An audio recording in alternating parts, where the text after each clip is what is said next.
Modded Yamaha Viragos are particularly common in our day and age, but the project we'll be looking at today started with a Suzuki GS650 GL, whereas the standard GS650 was a quintessential UJM loved by many. The GL variant added a pinch of chopper styling to the whole equation.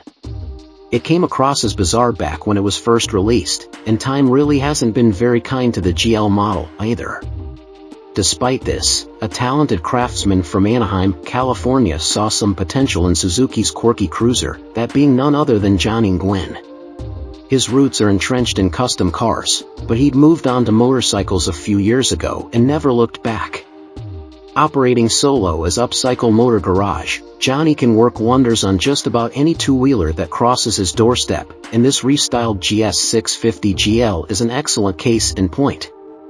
The build started with a well-kept 1981 model, showing just 1,100 miles on the odometer. Its pristine condition hasn't stopped Johnny from bringing out the big guns, mind you, so his GS650 bears little resemblance to its former self. As this was a personal endeavor rather than a client commission, our protagonist was free to do whatever he pleased in order to bring his vision to life.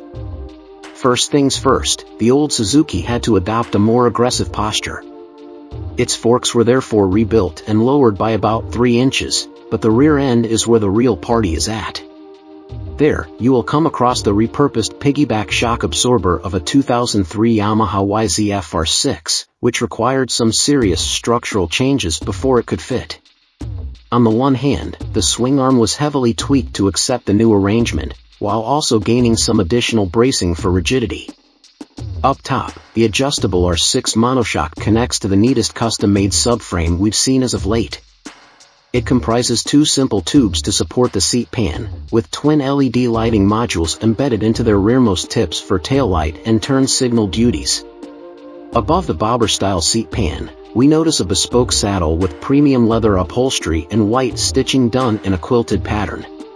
The bike's rear fender looks like a custom part, but it was actually shaped out of the original front unit and placed on bespoke struts. Although the stock GS650 GL fuel tank was retained, it's been cleverly repositioned in order to suit the stance that Johnny was going for. He installed an array of electronic upgrades, too, including an anti-gravity lithium-ion battery, fresh wiring, and a Moto Gadget control unit with Bluetooth connectivity. All these goodies are hidden well out of sight beneath the gas tank, without a single loose wire left visible. Cleanliness is the name of the game in the cockpit area, as well, with aftermarket clip-ons replacing the standard handlebar. They were CNC racing control levers, Moto Gadget bar and blinkers, and some stylish grips from Biltwell's catalog. As for the instrumentation, it's been placed on the left side of the fuel tank to further minimize the clutter in the motorcycle's cockpit. Things remain largely unchanged in the footwear department, where we still find the factory wheels and brakes. However, the rims have been enveloped in dual-purpose Bridgestone trail wing rubber fore and aft. Rounding out the specimen's lighting package is a modern headlight complete with a grilled lens cover, all held in place by tailor-made mounting hardware. Given the donor's low mileage, Johnny saw no need to fiddle with its engine's internal workings, but he did throw some youthful breathing equipment into the mix. Where the stock airbox had once been, we now see a quartet of mesh-covered velocity stacks.